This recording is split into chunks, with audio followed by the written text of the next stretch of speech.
सच्चे भक्त की कहानी। एक बार की बात है, भगवान के एक सच्चे भक्त थे। वह बहुत गरीब थे, लेकिन भगवान में उनका विश्वास बहुत मजबूत था। वह हर दिन मंदिर जाते थे और भगवान की पूजा करते थे। एक दिन वह मंदिर से घर जा रहे थे कि रास्ते में कुछ डाकू मिल गए। भक्त के पास कुछ सामान और भगवान की कीमती मूर्ति थी।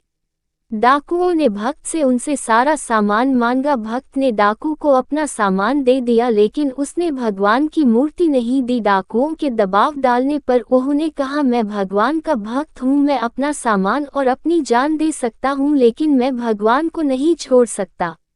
डाकू भक्त की बात सुनकर हैरान रह गए। उन्होंने कभी किसी ऐसे व्यक्ति को नहीं देखा था जो भगवान का इतना बड़ा भक्त हो। डाकू ने भक्त से कहा, मैंने अपनी जिंदगी में आपके जैसा भक्त नहीं देखा जो भगवान को देने से अच्छा अपनी जान देना उचित समझता हूँ। मैं आपको कुछ पैसे दे रहा हूँ, आप इन पैसों से अपना जीवन अच्छे से जी सकते हो। भक्त ने डाकू के पैसे लेने से मना कर दिया। उसने कहा, मुझे पैसों की जरूरत नहीं है, मुझे भगवान पर भरोसा है, वह मुझे सब कुछ देगा। डाकू भक्त की बात सुनकर और भी हैरान रह गया। उसने कभी किसी ऐसे व्यक्ति को नहीं देखा था जो भगवान का इतना बड़ा भक्त और इतना ईमानदार हो।